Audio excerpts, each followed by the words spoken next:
Bapak terima kasih buat pagi hari ini, berkati untuk sesi kami, untuk kami belajar, dibentuk, ditaburi oleh firman Tuhan. Lewat pengertian, kami percaya bahwa hidup kami selagi kami muda, kami mau belajar untuk menjadi pribadi yang dipersiapkan oleh Tuhan untuk memenangkan dunia. Terima kasih Bapak berbicaralah kepada kami semua pagi hari ini, kami siap untuk belajar bersama-sama.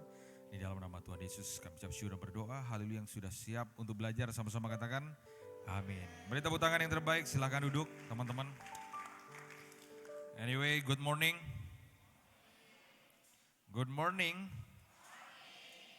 Selamat pagi semuanya. Bagaimana tidurnya? Nyanyi? Nyanyi? Puji Tuhan.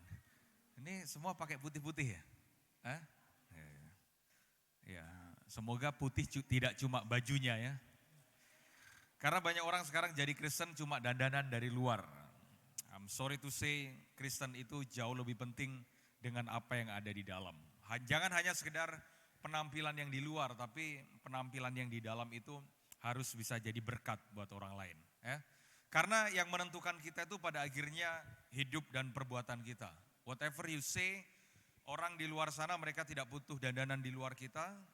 Orang di luar sana tidak butuh bagaimana cara kita berkata-kata, tapi orang luar di sana butuh bagaimana tindakan hidup kita. Pada akhirnya tindakan kita berbicara lebih banyak dari sekedar perkataan kita. Ya. Oke, saya melayani Tuhan, ketemu dengan banyak orang dan banyak karakter, dan pada akhirnya karakter itulah yang menentukan hidup seseorang itu jadi seperti Kristus atau tidak. Makanya Kristen itu bukan sekedar pengakuan, tapi Kristen itu adalah kehidupan. Selagi masih muda, jadilah anak muda yang punya karakter Kristus. Katakan amin. Katakan amin. Makanya hidup itu, kemanapun kita pergi, kita itu harus memberi rasa. Karena memang Tuhan memberikan tugas kepada kita untuk menjadi garam dan terang. Garam dan terang. Nah, kata dunia itu seringkali banyak ditolak, terutama sama-sama orang Kristen. Seringkali orang Kristen itu selalu segala sesuatunya itu berhubungan dengan hal yang berkaitan sorga. Padahal Tuhan menempatkan kita di dunia ini untuk kita menjadi garam dan terang. Apa sih fungsi garam dan terang? Garam itu memberi rasa, terang itu memberi cahaya. Jadi jangan pernah menolak kata dunia, karena memang kita tinggal di dunia. Jangan jadi anak muda Kristen yang aktif banget di kegiatan gereja, aktif banget di kegiatan pelayanan, tapi urusan dunianya bawa belur. Nilai kuliah jeblok, gak punya pekerjaan, pengangguran. Karena kita tidak akan pernah bisa memenangkan dunia kalau kita tidak bisa menjadi garam yang memberi rasa dan juga menjadi cahaya yang menerangi satu dunia. Nah, kalau teman-teman lihat satu gambar ini bisa ditampilkan, ada satu gambar logo dari sebuah gerai restoran yang sangat terkenal, bisa ditampilkan? Kira-kira teman-teman kalau ngelihat ini, teman-teman akan ingat apa? Hah? Ingat apa? Ingat apa? Ayam apa? Hah? Ayam apa? Ayam goreng. Lihat saya. Setiap kita lihat logo ini, pasti kita akan teringat dengan ayam goreng. Ya. Pertanyaan saya, emang cuma KFC yang jualan ayam goreng? Enggak kan? Nanti kalau keluar di daerah Palembang, di kota, pasti banyak juga yang jualan ayam goreng. Cuma buat saya, di antara semua jualan ayam goreng, kenapa KFC selalu rame? Bahkan di seluruh dunia, KFC punya ribuan gerai restoran yang jualannya sama, yaitu ayam goreng. Padahal yang jualan ayam goreng tidak cuma KFC. Tapi kenapa KFC selalu ramai dan orang rela antri demi beli KFC? That's a big question. Padahal jualannya sama, jualannya ayam goreng. Emang mas-mas di luar sana juga enggak jualan ayam goreng? Emang enggak ada restoran yang jualan ayam goreng? Jualannya sama ayam goreng, tapi kenapa KFC selalu ramai dan bahkan diminati orang rela antri? Dan sorry, KFC tidak perlu door to door ke rumah untuk menawarkan beli KFC ya, beli ayam goreng ya, enggak. KFC cukup buka gerai, semua orang yang suka makan ayam goreng akan datang ke KFC. Padahal jualannya sama ayam goreng. Ini, memang jualannya sama, tapi KFC punya rasa yang berbeda. Sama-sama ayam goreng, tapi rasa ayamnya beda. Itu yang membuat KFC kenapa diminati. Itu yang membuat KFC di setiap provinsi dan kabupaten, begitu dia buka selalu didatangin. Nah, maksud saya apa? Jadilah anak Tuhan yang persis seperti KFC.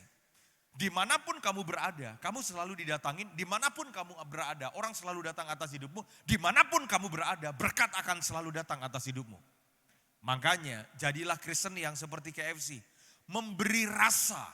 Tidak cuma punya logo, tapi memberi rasa. Kristennya sama sih, anak mudanya sama. Tapi teman-teman punya rasa yang berbeda daripada orang lain. Kita zaman sekarang, kita ngaku Kristen Pak, anak Tuhan, anak muda. Tapi kelakuannya juga sama. Kita anak muda, tapi tindakannya juga sama. Maki orangnya juga sama. Makanya pesan saya yang pertama hari ini, that's my point, number one is punya rasa. Saya bawahi 5 perusahaan, ini saya cerita ke teman-teman. Teman-teman kalau tanya ke saya saya sekolah teologi ya saya sempat di Australia sebentar, terus saya sempat di Singapura juga. Tapi dari 5 ini, sama sekali saya tidak pernah taruh modal di 5 perusahaan ini. Saya ada perusahaan F&B, saya punya perusahaan pertambangan, which is saya komisaris di salah satu perusahaan negara. Usia saya hari ini 34 tahun. Ya enggak apa-apa usia 34 tahun.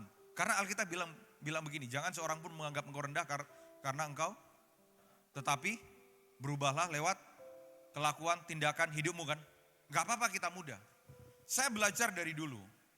Saya beli rumah saya pertama itu ketika saya usia 27 tahun. Bayangkan, 27 tahun orang foya-foya udah punya rumah. Saya beli mobil saya pertama itu usia 24 tahun. Itu benar-benar dari uang kerja yang gak sama sekali karena orang tua. Dari 5 perusahaan ini, partner-partner saya itu usianya 60 tahun, 50 tahun. Gak apa-apa kita muda, tapi setiap kita RUPS. Kalian tahu RUPS? Tahu? Tahu apa RUPS? Rapat umum? Oke. Buat kamu nih. Anak-anak muda Kristen jangan cuma tahu tentang Alkitab. Anak-anak muda Kristen tahu tentang marketplace supaya kalian jadi hebat di sana. Kalian kalau baca itu jangan tiap hari bacaannya cuma Alkitab. Baca tentang politik, baca tentang ekonomi, baca tentang dunia, baca tentang Indonesia. Provinsi di Indonesia totalnya ada berapa? Berarti pelajar dia. Karena belum tahu tuh orang lain tahu. Ya. Saya dari 5 perusahaan ini, partner-partner saya itu usia 50, 60 tahun. Pertama kali saya gabung sama mereka, biasa orang tua selalu, ya anak muda baru kemarin, baru muncul, tahu apa. Tiba-tiba saya disuruh memaparkan tentang strategi marketing plan kita. Dan kemudian hari itu saya paparkan, oke, planningnya harus seperti ini, kita jualan barangnya harus seperti ini, kita harus punya direct selling, kita harus punya online marketing, kita harus punya off marketing, nilai valuasi kita kira-kira 1 bulan kita akan naikkan, bulan kedua kita akan naikkan. Terus kemudian mereka bilang begini sama saya, loh kamu kan pendeta. Iya Pak, saya pendeta. Kok kamu tahu begini? Karena saya belajar. Yang kedua, ketika saya memulai bisnis di pertambangan, saya nggak tahu apa itu cara hitung alat berat, jarak hauling, nikel ore-nya berapa. Saya sama sekali nggak tahu. Dalam proses 2 bulan saya belajar sampai kemudian saya tahu. Dan saya bisa tanamkan di dalam hidup saya baru mengerti. Untuk jadi sesuatu, kita tidak akan pernah melewati satu kata ini. Yaitu, apa? Kita harus melewati satu kata itu. Yaitu proses. Di dalam perjalanan kehidupan anak-anak muda, belajarlah untuk lahir dari proses yang menghasilkan sesuatu. Tiap hari tidak akan pernah kita tidak untuk belajar supaya kita jadi sesuatu.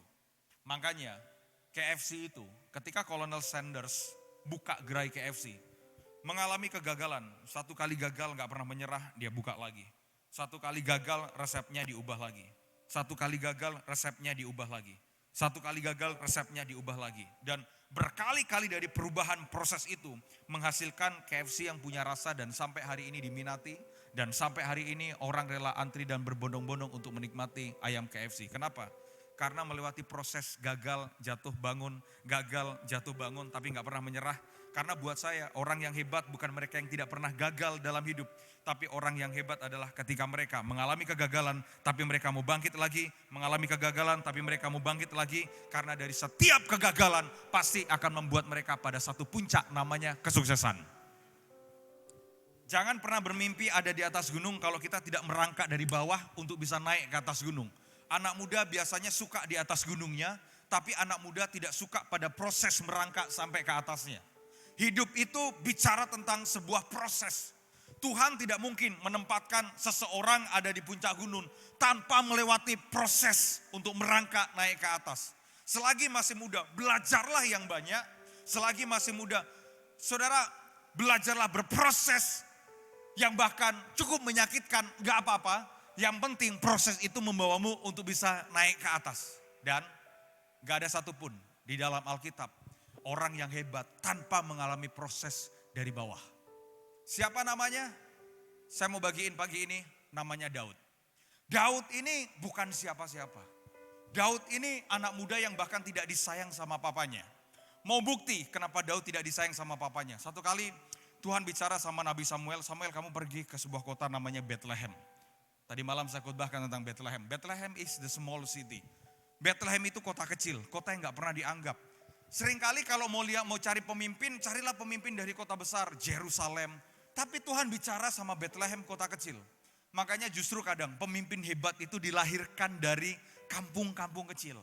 Makanya jangan suka mengasihani karena Pak saya cuma dari kampung kecil, ekonomi keluarga saya kecil, keluarga saya rumahnya kecil. Justru Tuhan kadang menunjukkan sesuatu yang besar dimulai dari hal yang kecil. Nah Daud ini anak yang tidak disayang sama papanya. Mau bukti? Ketika Tuhan bicara sama Samuel, kamu ke Bethlehem, urapi salah satu anak Isai menjadi raja. Semua anak Isai diundang kecuali Daud, betul? Ya. Makanya hari itu Nabi Samuel, dia lihat anak-anaknya Isai, dia bilang begini, pikir Samuel, orang ini diurapi Tuhan. Kenapa? Karena secara penampilan dan perawakan, anak-anak Isai itu layak untuk jadi raja. Ada anak Isai namanya Abinadab.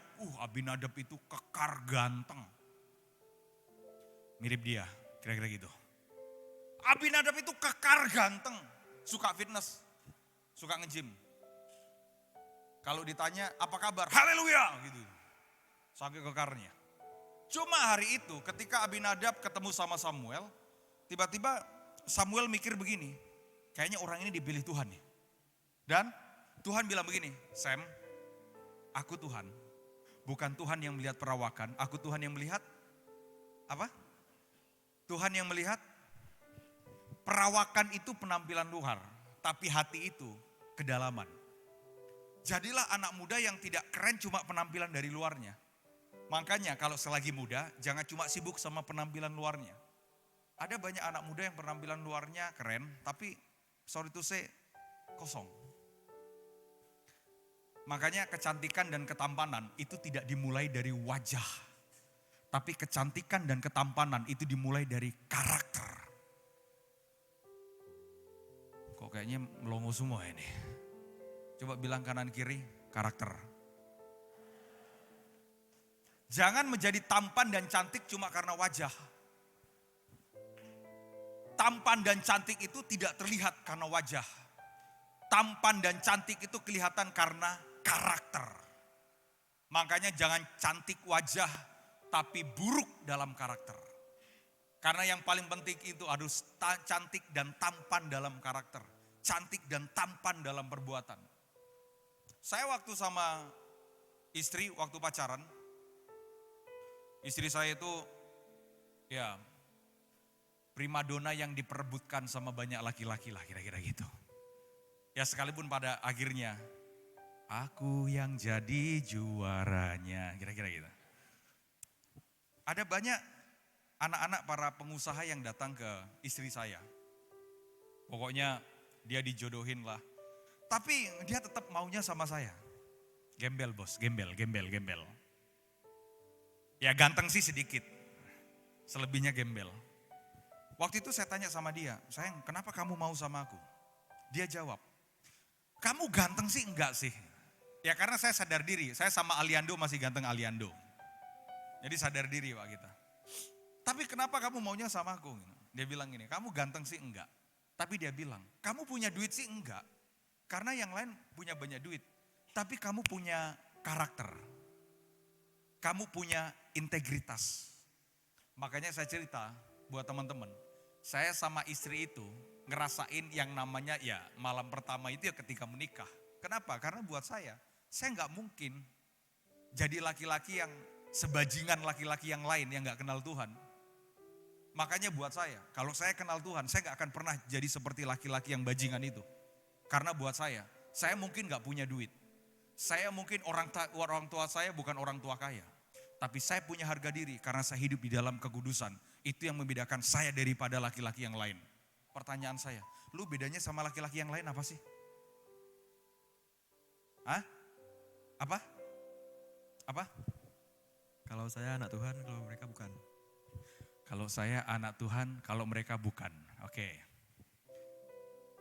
Kita semua kan selalu ngomong kita anak Tuhan kan? Ya? Kita selalu ngomong kita anak Tuhan. Kamu anak Tuhan? Iya, kamu? Anak Tuhan. Kok kamu gak yakin? Kamu manusia jenis apa? Kamu anak siapa? Yang yakin, anak Tuhan Pak, gitu loh. Kamu anak siapa? Kamu anak siapa? Gitu. Wanita itu akan respect sekalipun kamu tidak punya apa-apa, tapi kamu punya ketegasan. Anak Tuhan Pak, kenapa? Gitu dong. Jangan lemes. Kalau hidupmu lemes, maka masa depanmu juga lemes sayang. Kita semua ngaku diri kita sebagai anak Tuhan, betul? Ya, oke. Dengar cerita ini ya, dengar cerita ini. Ini penting buat kalian. Satu kali saya pelayanan ke Bandung, saya diundang pelayanan ke Bandung. Kejadian ini sudah beberapa tahun yang lalu. Dan hari itu saya nyetir sendiri, gak ada sopir, gak ada staff, gak ada temen yang nemenin. Saya nyetir sendiri pagi-pagi dari Jakarta ke Bandung. Sementara saya lagi nyetir mobil, tiba-tiba di lampu merah ada anak kecil. Usianya sekitar 5 tahun. Tiba-tiba anak kecil ini dia ketok kaca mobil saya. Karena biasa di Jakarta anak kecil suka ngamen, pagi-pagi suka ngamen. Saya sementara lagi di lampu merah, mobil lagi berhenti. Tiba-tiba anak kecil ini dia ketok kaca mobil saya. Begitu dia ketok kaca mobil saya, dok. Dia mau minta duit. Saya agak tidak terlalu perhatikan dia. Tiba-tiba dia pukul mobil saya. Puk, saya kaget. Kenapa? Anak kecil ini marah karena dia ketok kaca mobil, minta duit. Saya nggak terlalu respon dan perhatikan dia. Makanya dia marah, dia pukul mobil saya. Tidak hanya dia pukul mobil saya, karena dia marah tidak dikasih duit, dia ambil uang koin, dia gores mobil saya. Aduh, itu rasanya kena sampai di hati goresannya. Dia gores mobil saya. Teman-teman akan bilang begini, kakak kan pendeta, pasti kakak sabar. Enggak juga, marah juga kita Pak. Dan hari itu mobil saya cukup baru. Tiba-tiba karena saya tidak responi dia, saya tidak kasih dia uang, tiba-tiba dia pakai uang koin, dia gores mobil saya. Begitu saya keluar, itu masih lampu merah itu. Begitu saya keluar, saya lihat mobil saya, ampun. Digores dari ujung sampai ke belakang. Dan dia merasa gak bersalah. Dia lari dari mobil saya karena saya bilang, kenapa kamu gores mobilku? Dia lari dari mobil sambil senyum-senyum, ketawa-ketawa. Coba, kurang ajar gak? Saya hari itu marah. Saya masuk lagi ke mobil, lampu hijau, saya jalan lagi. Tiba-tiba terbersit di kepala saya, ini anaknya siapa sih kok nakalnya minta ampun? Pernah nggak? Bapak-bapak pasti pernah kan, kita ketemu sama anak kecil itu yang kadang bandelnya minta ampun. Selalu kita ngomong begini, anaknya siapa sih kok nakalnya minta ampun. Bahkan kalau ada anak-anak ya kayak dia. Masih anak-anak. Kamu usia berapa sih? Hah? Nah, kampungmu di mana? Kampungmu di mana kampung? Hah? Muara Lakitan. Kalau dia pulang ke Muara Lakitan, ketemu dengan orang tua, pasti beberapa orang tua akan tanya, kamu anaknya siapa? Pernah gak digituin? Pernah? Pernah? Atau ada yang gak tanya, terserah anaknya siapa, gak peduli gitu. Pasti kan ada orang yang tanya, kamu anaknya siapa? Gitu kan. Pernah kamu ditanya gitu juga, kamu anaknya siapa? Betul. Nah, terus kamu bilang, anaknya? Lupa bapakmu siapa? Kalau orang tanya sama kamu anaknya siapa? Kamu jawab apa? Tolong angkat tangan, dia sepertinya lupa siapa bapaknya. Kalau orang tanya sama kamu anaknya siapa? Ya dijawab dong, saya anaknya. Bapak masih ada? Kasihan bapaknya gak disebut hari ini. Enggak, kalau orang tanya sama kamu anaknya siapa? Kamu jawab siapa? Anak?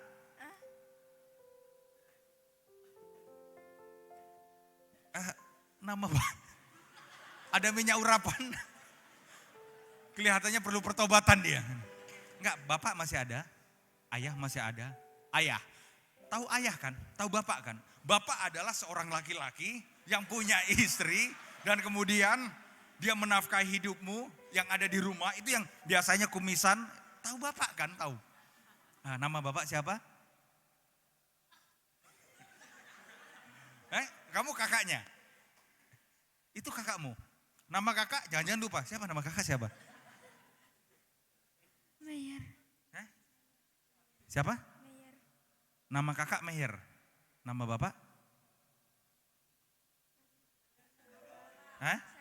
Sagala. Oh, nama kakak Meyer, nama bapak Sagala. Ya. Ingat nama bapak kan? Jangan nangis ya. Jangan nangis. Kamu anak Tuhan kan? Iya. Punya bapak kan? Ibu ada ibu. Tahu ibu kan? Ibu adalah seorang perempuan yang melahirkan kamu. Oke. Kalau kita ke daerah, selalu orang tanya kita, anaknya siapa sih? Betul gak? Nah, waktu mobil saya digores dengan anak kecil ini, tiba-tiba terbersit di kepala saya. Bapaknya siapa sih kok nakalnya minta ampun? Bahkan di kepala saya itu bilang begini, ini anaknya siapa sih kok bapaknya tidak bisa didik anaknya dengan benar? Mohon maaf ya. Seringkali kita nyebut diri kita dengan sebutan anak Tuhan. Makanya kalau di gereja kita selalu kenalan, ya Pak, ya kami anak Tuhan. Aku anak Tuhan, kamu anak Tuhan. Aku anak raja, kamu anak raja. Kita selalu menyebut diri kita dengan sebutan anak Tuhan, anak raja. Mohon maaf, kalau kita menyebut diri kita dengan sebutan anak Tuhan. Tapi kalau kelakuan kita sembarangan, kira-kira Bapak yang mana yang kita muliakan? Kalau misalkan dia di kampung, dia anaknya, kamu anaknya siapa? Anaknya Pak Sagala. Betul lah Bapak Sagala? Betul, yakin. Nah, yakin ya, harus yakin. Ya. Dia wajahnya manis banget itu. Berasa pengen nyubit ya saking manisnya. Jadi kalau dia di kampung selalu orang tanya, kamu anaknya siapa? Pak Sagala. Kalau seumpama dia nakalnya minta ampun, bandelnya minta ampun. Orang akan bilang begini, ampun itu anaknya Pak Sagala. Bapaknya baik kok anaknya bandelnya minta ampun. Sama seperti kita. Ketika kita menyebut diri kita dengan sebutan anak Tuhan. Tapi kalau hidup kita sembarangan, kelakuan kita sembarangan, kita memaki dengan sembarangan. Orang di luar sana akan tanya, benar dia anak Tuhan? Anak Tuhan kok tapi gak seperti bapaknya yang disembah? Katanya anak Yesus kok tidak seperti Yesus? Katanya anak Tuhan, kok kelakuannya tidak penuh kasih seperti Tuhan? Makanya dalam hidup itu, bagaimana kita berbuah jauh lebih penting daripada pengakuan kita setiap hari yang mengenal Tuhan. Hidup itu harus berbuah buat orang lain. Karena buah itu yang bisa dirasakan, karena buah itu yang bisa dinikmati. Makanya setiap Yesus melayani, Yesus itu selalu melayani dengan perumpamaan. Dan salah satu perumpamaan yang dikatakan oleh Yesus adalah hal kerajaan sorga itu seperti seumpama biji sesawi. Teman-teman tahu biji sesawi itu seperti apa? Tolong bisa ditampilkan? Bisa ditampilkan? Kalau teman-teman ke Israel, teman-teman pasti akan ketemu dengan satu pohon. Ini namanya pohon sesawi. Pohon sesawi ini antara benih sama pohonnya itu beda banget. Perhatikan, benihnya kecil, bahkan tidak lebih besar daripada jari saudara. Tetapi benih yang kecil ini mampu menghasilkan pohon yang sangat besar. Ini namanya pohon sesawi. It's unbelievable. Benih yang kecil menghasilkan pohon yang besar. Ini yang saya katakan dari malam.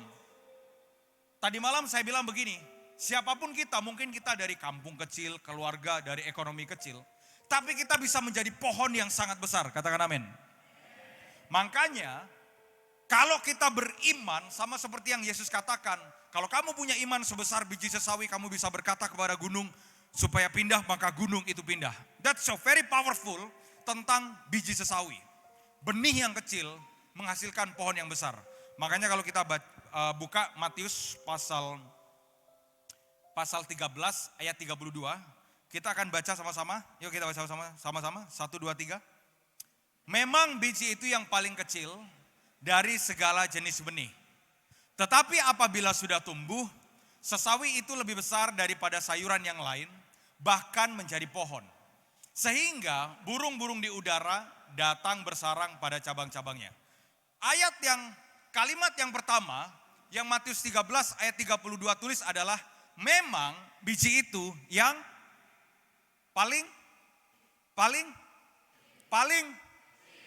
memang biji itu yang paling kecil. Dari secara ukuran, secara kasat mata dilihat, benih sesawi itu kecil. Memang bijinya kecil. Memang benihnya kecil. Saya mau tanya teman-teman. Kalau ada kalimat memang biji itu yang paling kecil. Kata memang itu artinya apa? Kata memang. Hah? Contoh, memang kamu orang Batak, memang kamu orang Ambon, memang dia berjemaat di GBDI. Kata memang itu apa artinya? Hah? Apa? Yang jawab dapat 1 juta dari saya. Kata memang itu apa? Hah?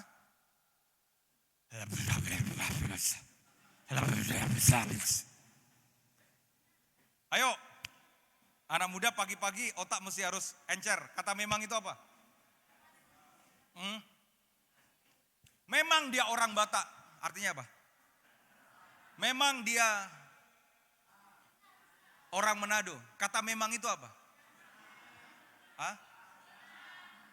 Apa? Apa? Benar dia orang Batak, sama aja. Memang dia orang Batak, memang dia orang Manado. Kata memang itu apa?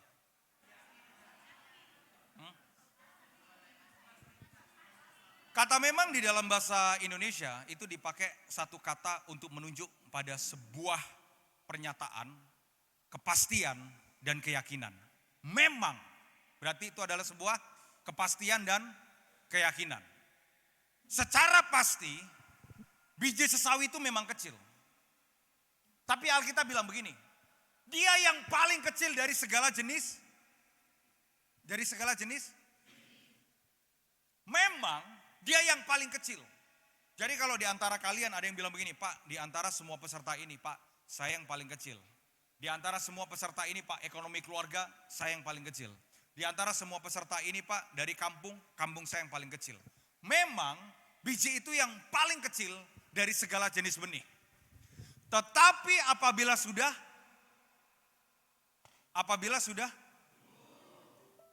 ini yang penting. Memang sesawi itu kecil, tetapi apabila sudah tumbuh, bisa dibukakan enggak fotonya tadi antara benih sama pohonnya? Memang sesawi itu kecil, tetapi apabila sudah tumbuh, maka Alkitab bilang, maka sesawi itu akan lebih besar daripada, ayatnya, sesawi itu akan lebih besar daripada sayuran yang lain, bahkan menjadi ini. Benih tidak akan pernah jadi pohon kalau benih itu tidak tumbuh. Makanya penting jadi anak Tuhan, kalau kita ke gereja, saudara harus tumbuh. Bertumbuhlah dengan pengenalan akan Tuhan yang benar. Bertumbuhlah dengan cinta akan Tuhan. Supaya kalian tidak hanya cuma sekedar punya benih, tapi benih itu tertanam dan benih itu akan menjadi pohon dan benih itu akan menghasilkan buah. Buah tidak akan pernah muncul kalau benih itu tidak tertanam. Mohon maaf, jangan tersinggung sama saya. Anak Kristen di perusahaan saya, di BUMN, dari 100 orang, selalu 60 orang yang selalu dipecat. Pak, ini gereja ini perlu melek dalam hal ini, Pak. Anak Kristen rajin banget ibadah. Urusan surga, Pak, keren. Tapi sayang, urusan kuliah berantakan. Nilai berantakan. Kerja berantakan. Dia ngaku dirinya Kristen. Tapi di antara pilihan selalu nomor terakhir untuk dipilih. Dan mereka selalu punya pembenaran. Pembenarannya begini. Gak apa-apalah dianggap bodoh oleh dunia. Yang penting kita diterima oleh Tuhan. Saya banyak temukan anak-anak Tuhan, anak-anak Kristen. Dan gereja cuma mengajarkan tentang nilai Alkitab. Tapi gereja tidak mengajarkan tentang nilai menjadi pemenang dalam dunia. Kita nggak punya direktur-direktur hebat dan menteri-menteri yang hebat di bangsa ini. Rata-rata teman-teman dari seberang, mereka jadi direktur pertambangan, mereka jadi satu kepala badan yang memang mereka cerdas, lulusan luar negeri, mereka dipakai sama bangsa ini, dan kita kekurangan itu. Saya punya beban. Saya kalau di anak-anak muda ini suka ngomong apa adanya nih. Saya punya beban tentang daerah dengan tingkat stunting dan kemiskinan yang besar, yang sudah jadi warning, bahkan di mata dunia. Saya punya yayasan di Kupang, saya pelayanan dengan teman-teman GPDI di Sorong, Papua, kita kasih makan, setiap bulan kita kasih makanan bergizi buat mereka. Ada hal yang di hati saya, harusnya anak Tuhan itu anak-anak yang cerdas. Harusnya anak Tuhan itu anak-anak yang rajin. Tapi sayang, kita tidak mau melatih diri kita untuk kita jadi pemenang buat dunia. Kita menang di urusan gereja, kita menang di urusan sorga, tapi kita tidak jadi pemenang di urusan dunia. Makanya mulai hari ini, kalau teman-teman mau bertumbuh dengan pengenalan akan Tuhan yang benar, hidupmu jangan cuma keren di gereja, tapi di sekolah, di kampus, jadilah orang yang paling pertama, jadilah punya prestasi yang paling pertama, jadilah orang yang selalu bersinar, jadilah orang yang selalu diutamakan. Karena buat saya percaya, anak Tuhan yang ikut Tuhan sungguh-sungguh, pasti hidupnya gilang gemilang, punya prestasi yang paling terbaik.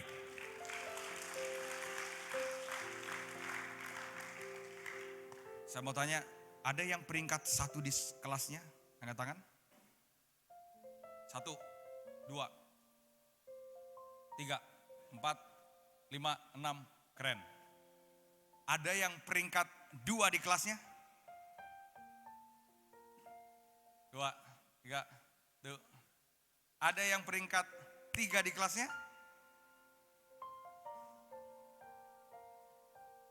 Oke. Ada yang peringkat 4 di kelasnya? Oke. Ada yang pernah mewakili sekolahnya untuk ikut lomba? Lomba apa? Waduh, keren. Coba angkat tangan lagi.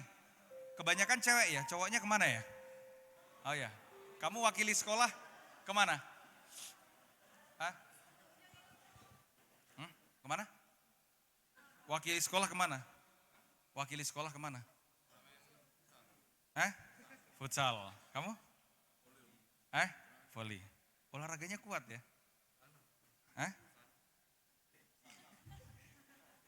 Gua tanya, olahraganya kuat ya? Hosana soalnya.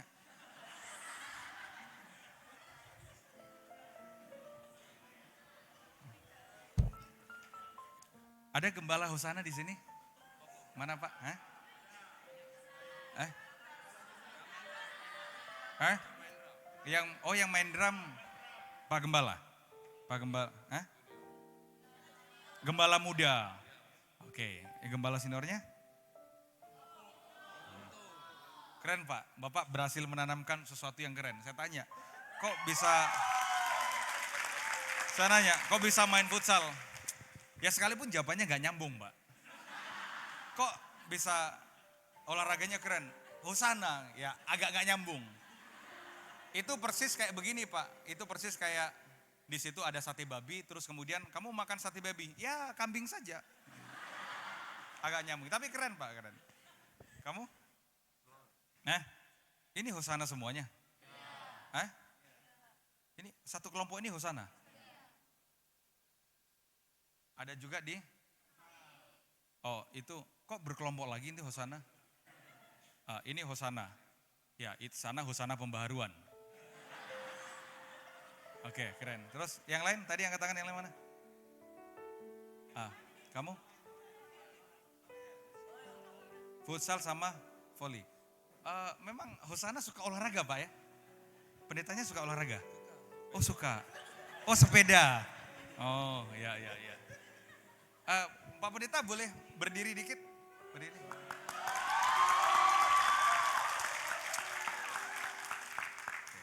Boleh gini Pak, gini.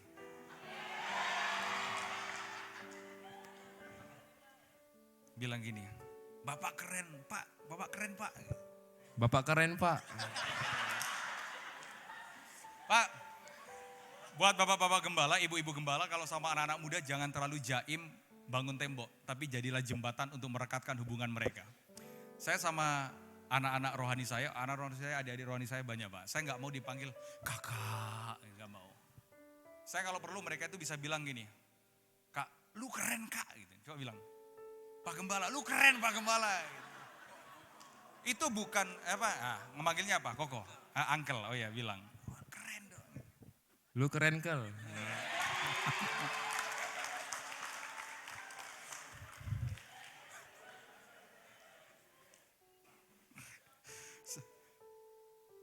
Saya nggak ngajarin sesuatu yang kurang ajar ya Pak. I'm sorry to say bapak-bapak dan ibu gembala. Kita itu kadang sama adik-adik kita, sama anak-anak kita itu, ya bolehlah kita jadi bapak dan anak. Tapi lebih penting kita jadi teman buat mereka. Jadi kalau bahasa teman itu jangan begini, anakku, kenapa engkau tidak datang ke gereja? Nggak perlu Pak ngomong gitu Pak. Kalau perlu tanyain, lo ngapain nggak ke gereja gitu. Kalau anaknya lagi masalah, nggak usah begini. Ananda tercinta, Bapak Gembala melihat engkau punya masalah yang begitu berat. Nggak perlu Pak, tanya lu kenapa gitu. Ya, supaya hubungan kita dekat. Nah, saya suka dengan anak-anak muda yang berprestasi, prestasi apapun itu. Karena dengan kita berprestasi, kita bisa menjadi kesaksian buat orang lain. Ini, benih tadi itu, kalau benih itu tidak bertumbuh, maka benih itu tidak kelihatan. Nah, proses bertumbuh yang biasanya anak-anak muda tidak suka. Biasanya anak-anak muda itu suka sesuatu yang langsung instan, sesuatu yang langsung kelihatan. Padahal proses bertumbuh itu penting bahkan ketika saudara belum kelihatan sama sekali. Bagaimana cara proses sebuah benih itu bertumbuh? Bagaimana proses sebuah benih itu menjadi pohon? Prosesnya begini, semua petani pasti setuju dengan saya. Kalau ada satu benih, anggaplah namanya benih mangga. Benih mangga ini tidak akan pernah jadi pohon mangga kalau benih mangga itu tidak ditanam. Makanya tadi kalau kita baca hal kerajaan surga seumpama biji sesawi, benih itu memang kecil tetapi apabila sudah tumbuh.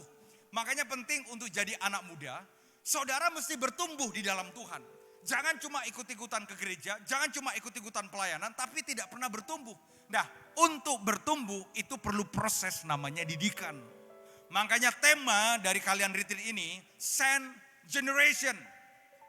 Kenapa? Karena seperti yang Yesus katakan, pergilah, jadikanlah semua bangsamu muridku. Murid, that's disciple. Ada banyak orang cuma sekedar jadi follower, bukan disciple. Follower itu ikut-ikutan. Tapi disciple itu lahir karena proses dan didikan. Nah makanya kalau ada benih mangga, dia mau menjelma untuk bisa jadi bertumbuh jadi satu pohon mangga. Karena benih mangga itu tidak akan pernah menghasilkan buah mangga kalau tidak tertanam. Maka apa yang para petani lakukan? Petani akan menggali tanah, betul? Setelah para petani menggali tanah, maka benih mangga itu akan ditanam dan biasanya setelah mereka gali tanah, maka benih mangga itu akan ditutup dengan tanah yang lain. Betul? Nah, biasanya kalau benih ditanam, benih itu tidak kelihatan. Betul kan? Anak muda itu gak suka yang begitu. Anak muda itu sukanya begini, hari ini ditanam, besok jadi pohon. Padahal kita lupa, tidak akan pernah muncul pohon kalau benih itu tidak ditanam dulu, tidak ditutup sama tanah dulu, dan biasanya benih itu kalau mau subur, benih itu perlu pupuk. Dan tidak ada pupuk yang terbaik Pak selain pupuk organik. Dan pupuk organik itu namanya sampah dan kotoran. Jadi kalau kita mau bertumbuh dengan baik, kalau kita mau bertumbuh dengan sehat, terkadang dalam hidup kita dilempar sampah dan kotoran oleh orang lain. Tapi percayalah, kalau kamu adalah benih unggul, kamu tidak kelihatan. Dan biasanya kalau di satu tanah kita tanam pohon mangga, benih mangga, dan kemudian kita tutup tanah, ketika orang tidak lihat benih kita, kadang orang itu injak-injak kita, karena mereka nggak ngerti. Padahal di tanah itu ada benih mangga. Kita ngalamin proses yang namanya proses diinjak-injak. Kita ngalamin namanya proses ketika proses itu kita disakiti, dilukai. Kita ngalamin proses itu. Tapi benih mangga tahu, sekalipun dia terinjak-injak, sekalipun dia disakiti, tapi dia sedang bertumbuh di dalam. Makanya penting untuk kita bertumbuh di dalam. Benih mangga itu ketika ditanam, maka dia tidak langsung berpikir bagaimana bertumbuh ke atas, tapi dia berpikir bagaimana dia bertumbuh untuk punya akar kuat di dalam. Sehingga tiba waktunya ketika akarnya kuat, maka benih itu akan tumbuh ke atas, akan menjadi pohon, dan pada akhirnya pohon itu yang akan menghasilkan buah. Makanya penting jadi anak-anak muda, bertumbuhlah di dalam, bukan ke atas. Anak-anak muda suka langsung dipromosikan, tapi tidak suka bertumbuh di dalam. Saran saya Bapak-Bapak Gembala, kasih tugas ke anak-anak muda. Tugas pelayanan apapun, pelayanan gereja yang bahkan tidak kelihatan. Kalau di mimbar kayak begini ini semuanya kelihatan nih. Kasih tugas anak-anak muda. Jangan cuma pengerja yang di gereja, kasih tugas misalkan hari Minggu ibadah, Pak, ajarkan mereka, anak-anak muda ini, bagaimana cara mereka menghargai Tuhan lewat integritas hidup. Misalkan ibadah jam 9, kasih tugas Pak buat mereka. Jam 8 mereka sudah ada ngatur kursi, suruh ngepel, apalagi gulung kabel, atur AC, apalagi atur musik. Kasih tugas buat mereka. Gak usah dibedakan, mau anaknya bapaknya punya duit, gak punya duit. Gak usah dibedakan, samain aja. Karena proses dan didikan itu yang melahirkan kita untuk menjadi hebat. Di Alkitab, tadi malam saya sudah singgung. Di Alkitab ada anak muda yang luar biasa namanya Daud. Jangan lihat Daud waktu jadi raja. Tapi lihat Daud bagaimana dia diproses dan dididik sama Tuhan. Coba bukakan ayatnya. Yang bersuka cita katakan amin. Bisa buka ayatnya? Waktu Daud ketemu sama Goliat, dia bilang begini sama Saul. Baca sama-sama.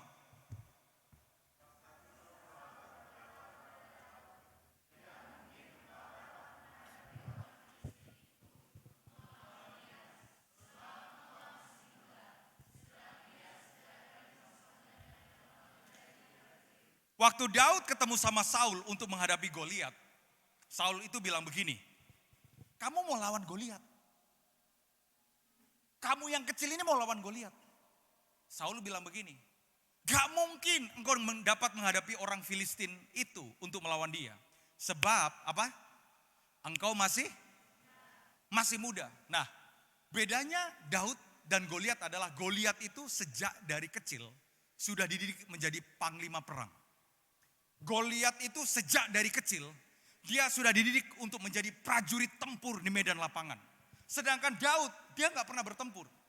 Daud itu kerjaannya cuma menggembalakan kambing domba yang cuma 2-3 ekor. Dia ngurusin hal-hal kecil. Makanya kalau jadi anak muda, jangan terlalu gengsi ngurusin hal-hal kecil. Karena biasanya Tuhan melatih kita, mendidik kita dari perkara-perkara kecil. Ini yang saya bilang. Orang yang setia dalam perkara kecil, pasti dia cakap dalam perkara yang besar. Jangan minta jadi direktur kalau belum pernah jadi office boy. Saya ngalamin begitu. Saya sampai hari ini Tuhan bawa saya untuk saya khotbah keliling dunia 34 negara. Asia, Afrika, Australia. Saya kemana-mana. Tapi saya belajar. Gak sampai Pak jadi hamba Tuhan yang dikenal di mana-mana. Kalau tidak pernah jadi office boy. Kalau tidak pernah bersihin gereja. Kalau tidak pernah atur kursi gereja. Karena sesuatu yang besar itu dimulai dari hal-hal kecil. Nah Daud hari itu dia tidak pernah berperang. Tapi dia sudah terbiasa menggembalakan kambing domba. Yang saya suka dari Daud adalah karakternya dia. Sekalipun cuma kambing, dia pertaruhkan nyawanya demi menjaga kambing domba. That's integrity, that's character. Makanya dia bilang begini, ayat berikutnya. Ketika direndahkan, lu gak mungkin bisa, lu masih muda. Terus, tetapi Daud berkata kepada Saul, kita baca sama-sama 1, 2, 3. Hambamu ini biasa mengembalakan kambing domba ayahnya. Apabila datang singa atau beruang yang menerkam seekor domba dari kawanannya, ayat berikutnya. Maka aku mengejarnya, menghajarnya, dan melepaskan domba itu dari mulutnya. Imannya dia. Kemudian apabila ia berdiri menyerang aku, maka aku menangkap janggutnya, lalu menghajarnya dan membunuhnya. Ketika Daud direndahkan sama Saul, lo gak mungkin bisa bunuh Goliat. Dia jawab apa? Aku biasa mengembalakan kambing domba. Dan kalau ada singa, yang saya suka, tanamkan ini ya dalam hidup kita ya. Anak muda, tanamkan ini dalam hidup kita. Kalau singa diterkam, kalau domba diterkam sama singa, Daud bilang begini. Maka aku apa? Maka aku gak pernah kata mengejar itu jalan santai. Dengarkan saya. Kalau kamu punya mimpi, kamu harus punya prinsip seperti Daud.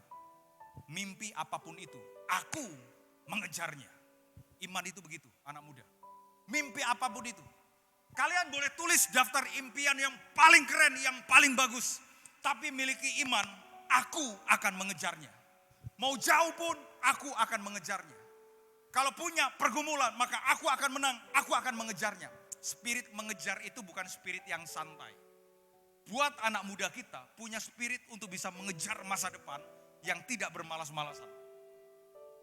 Buat anak muda, semua kita punya spirit untuk mengejar impian dan tidak pernah jalan santai dalam hidup. Karena kalian tidak diciptakan hanya untuk menghiasi dunia, tapi kalian diciptakan untuk menerangi dunia. Punya spirit untuk mengejar. Terus, menghajarnya. Ini spirit seorang pejuang. Ini spirit seorang petempur. Dia tidak cuma mengejar, tapi dia hajar. Apa sih maksud hajar, Pak? Hajar itu, we have to fight for something. Saya tadi malam cerita ke teman-teman. Tadi malam itu ada Matthew tuh. Saya cerita ke Matthew. Saya cerita sama Matthew bagaimana cara saya kerja. Saya kalau di pekerjaan, saya tuh kadang tidur paling telat, bangun kadang paling cepat. Itu di pekerjaan. Makanya kalau Tuhan berkati saya, wajar dong. Tuhan punya alasan Pak, kenapa memberkati saya. Karena saya gak pernah males. Saya gak suka itu males-malesan itu. Tidur-tiduran, main handphone, apalagi main game. Karena buat saya masa depan itu perlu dikejar. Kita harus punya spirit fight. Makanya jangan lemes jadi anak muda. Coba berdiri bentar, berdiri bentar.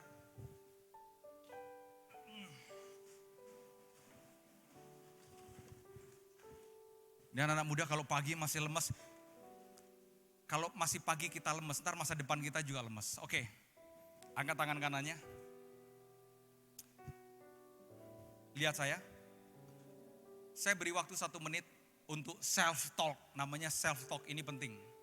Self-talk ini dilakukan oleh Raja Daud untuk dia memperkatakan iman terhadap dirinya sendiri.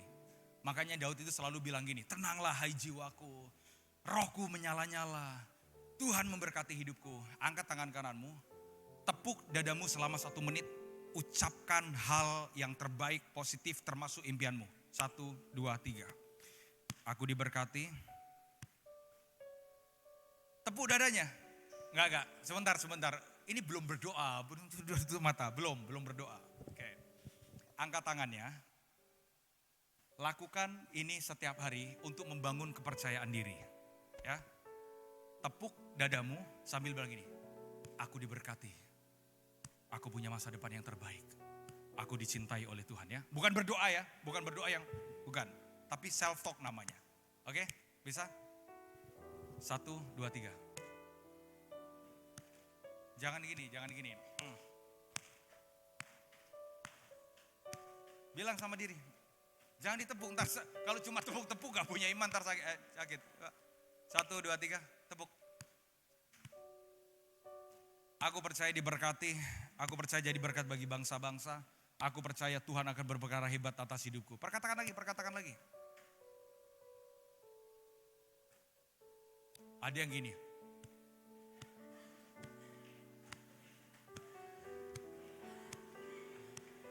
Coba ulang. Yang bersuka cita katakan amin.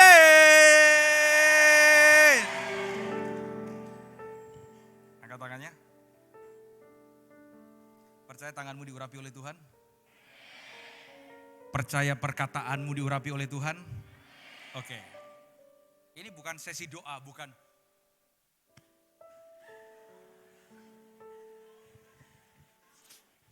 Turunin tangan. Saya cerita dikit. 3 tahun yang lalu kan kita dilanda COVID, betul? Ya. Waktu 3 tahun lalu kita dilanda COVID, semua bilang begini, usaha hancur, berantakan, ekonomi hancur, ekonomi dunia hancur. Hari itu saya ketemu sama teman pengusaha bilang begini, pendeta, hati-hati pendeta, COVID pendeta, jangan bangun bisnis di COVID, nanti hancur bisnisnya. Pendeta hati-hati, jangan ke sana, jangan ke sini, nanti sakit. Saya nggak tahu kenapa, I don't care with COVID. Saya nggak tahu kenapa, saya tidak peduli dengan situasi COVID. Yang saya tahu, orang beriman, sehat, diberkati Tuhan. Nah, saya datang ke satu daerah di Morowali Utara. Waktu itu, saya sampai di Palu, jalan darat ke daerah Morowali Utara. Dan itu adalah salah satu titik balik Tuhan memberkati saya berlimpah-limpah benar. Saya sampai di area hutan, di daerah Morowali Utara. Saya sampai di sana, teman-teman di sana bilang begini, Pastor, tanah ini kosong Pastor. Tanah ini tidak ada nikelnya. Kalau Pastor kerja di sini, Pastor tidak akan dapat hasil apa-apa. Apa yang saya lakukan? Hari itu saya ingat persis, saya berlutut di tanah itu. Tanah itu sekitar 8 hektar. Saya berlutut, saya angkat tangan. Tuhan, tunjukkan kepadaku Tuhan, siapa Tuhan. Nah, selesai saya berdoa, saya ambil minyak urapan, saya tumpahin minyak urapan, selesai. Saya tarik nafas, saya bilang begini, Tuhan aku percaya, dari tanah ini, aku akan menuai berkat Tuhan. Padahal semuanya bilang, gak mungkin. Gak mungkin diberkati, gak ada nikelnya, gak ada hasilnya. Saya bilang sama karyawan saya, mulai besok eksavator gali saja. Kasih saya report seminggu kemudian. Anda tahu apa yang terjadi seminggu kemudian? Suara orang bilang gak ada nikelnya. 1 minggu kemudian tiba-tiba saya ditelepon sama karyawan saya, dia bilang begini, Pak, di lahan yang Bapak pilih ini Pak, ada kandungan nikel terbaik.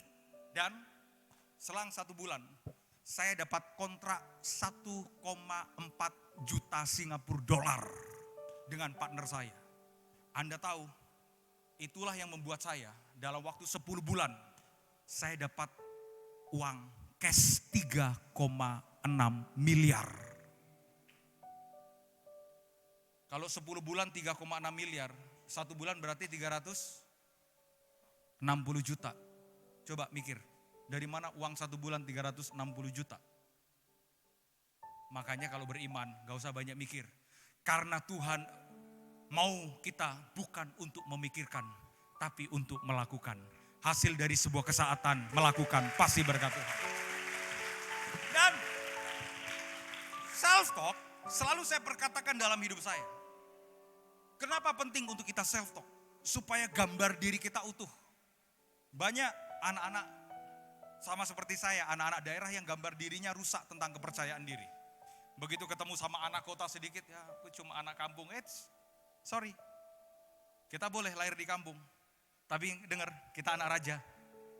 Kita boleh di kampung, tapi ingat, kita punya Bapak, Raja segala raja. Karena itu, coba self-talk, angkat tangan kanan. Bilang di tanganmu, aku percaya tanganku diurapi oleh Tuhan. Aku percaya hidupku dalam pengurapan.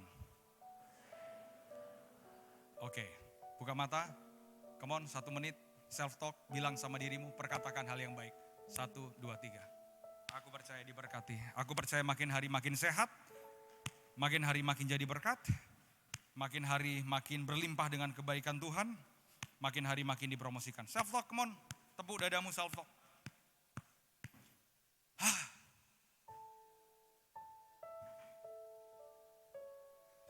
Kayaknya masih ada yang begini. Bilang sama dirimu, ingat dirimu ini diciptakan segambar dan serupa dengan Tuhan. Makanya perkatakan dirimu, aku percaya diberkati. Aku percaya jadi hebat. Aku percaya jadi pemimpin yang hebat. Aku percaya aku diurapi oleh Tuhan. Mari kita berdoa, angkat kedua tangan. Bapa dalam nama Yesus, terima kasih buat pagi hari ini, buat setiap rekan-rekan muda. Aku berdoa Bapak, setiap tangan-tangan yang terangkat, mari Bapak lewat Roh Kudus-Mu, kembalikan secara pulih kepercayaan diri bahwa mereka diurapi Tuhan. Kembalikan secara pulih bahwa mereka Tuhan adalah anak-anak-Mu. Buat mereka percaya, siapapun mereka, dari manapun mereka adalah anak Tuhan. Mereka adalah pemimpin, mereka adalah orang-orang yang diurapi. Mereka adalah pemimpin kota, mereka adalah pemimpin bangsa. Dan lewat hidup mereka, nama Tuhan dimuliakan. Lewat hidup mereka ada banyak jiwa-jiwa akan bertobat menerima Yesus sebagai juru selamat hidup mereka. Dan lewat mereka, hidup semua orang akan diubahkan. Angkat kedua tanganmu. Imani. Saya beri waktu 1 menit, apapun yang kau doakan saat ini, ucapkan di hadirat Tuhan. Sekitar 12 tahun yang lalu di sebuah KKR. Waktu itu saya baru melayani, saya berdoa sama Tuhan, before 30, sebelum usia 30. Waktu itu saya berdoa, Tuhan, aku mau melayani ke bangsa-bangsa. Bukan hanya saya minta sama Tuhan, kalau boleh aku melayani ke bangsa-bangsa. Enggak, tapi saya bilang sama Tuhan, before 30, sebelum usia 30, aku mau melayani ke bangsa-bangsa. Dan betul, sebelum usia 30, saya sudah keliling ke 32 negara waktu itu. Saya pelayanan ke Asia, saya menginjil sampai ke China, ke Korea, dan pelayanan sampai ke Eropa. Karena saya percaya bahwa iman itu harus diperkatakan. Iman itu tidak cuma sekedar disimpan dalam hati, tapi iman itu diperkatakan. Mari 1 menit perkatakan iman, apapun itu. Kalau perlu sebelah kanan kirimu dengar tentang imanmu, bahwa imanmu bukan hanya biasa-biasa. Imanmu iman yang dahsyat. Jangan hanya diam, perkatakan dengan iman. Belajar bangun kepercayaan diri karena kita punya iman untuk kita memperkatakan. Tidak diam, tapi memperkatakan. Perkatakan dengan iman. Aku pasti sukses diberkati, jadi berkat. Bahkan Tuhan memberkati hidupku. Sama seperti janji Tuhan. Bahwa orang yang sungguh-sungguh pasti akan diberkati berlimpah-limpah. Perkatakan dengan iman, perkatakan dengan iman. Mari perkatakan dengan iman. Mulut terbuka adalah tanda kepercayaan diri untuk bicara sama Tuhan. Kasih Tuhan, kasih.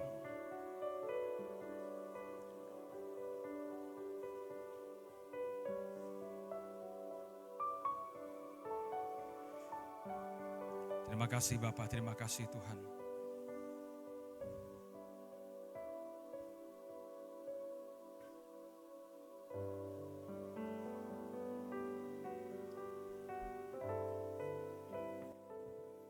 Ku tak akan menyerah pada apapun juga sebelum ku coba semua yang ku bisa, tetapi ku berserah kepada kehendak hatiku. Percaya Tuhan punya rencana dalam segala perkara. Dalam segala perkara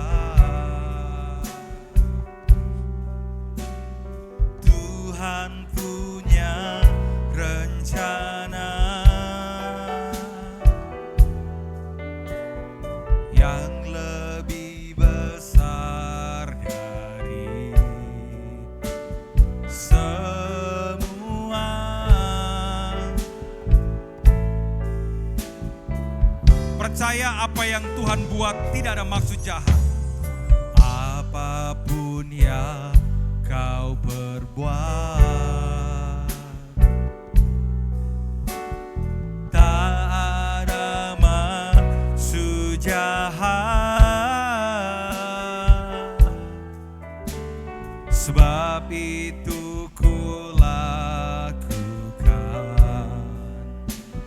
semua denganmu Tuhan. Angkat kedua tanganmu. Ku tak akan menyerah pada apapun juga, sebelum ku coba semua yang ku bisa, tetapi ku berserah kepada kehendak hatiku. Percaya Tuhan punya rencana. Ku tak akan menyerah. Ku tak akan menyerah.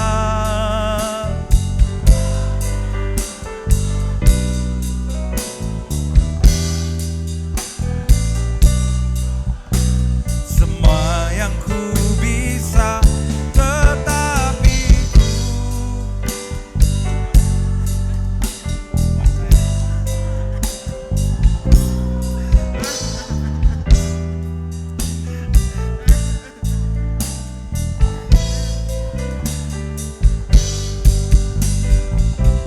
ku tak akan menyerah pada apapun juga, sebelum ku coba semua yang ku bisa, tetapi ku berserah kepada kehendak hatiku. Percaya Tuhan punya rencana. Ku tak akan menyerah.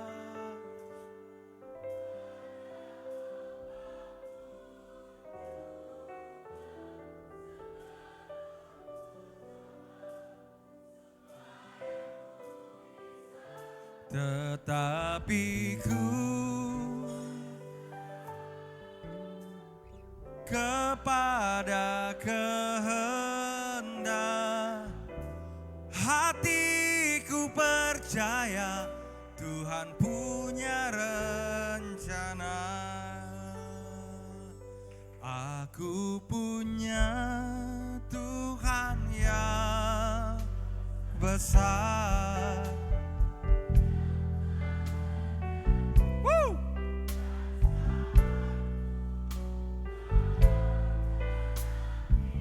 Imanku bersepakat, kuasanya ku terima sekarang, kemenangan darimu. Come on, anak-anak hebat Palembang. Aku punya, dalam nama Yesus, aku punya Tuhan yang besar. Aku punya Tuhan yang memberkati hidupku. Aku punya Tuhan yang memberikan masa depan yang terbaik. Imanku bersepakat, kuasanya ku terima sekarang, kemenangan darimu.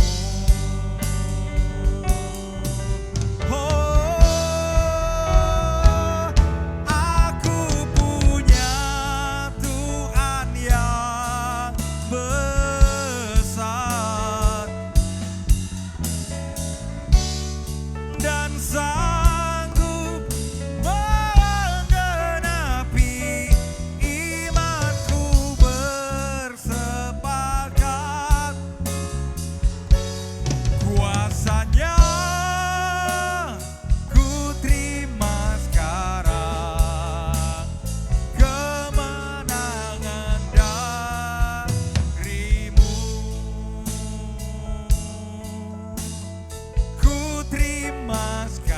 Ku terima.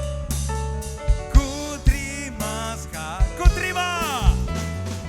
Ku terima sekarang kemenangan darimu.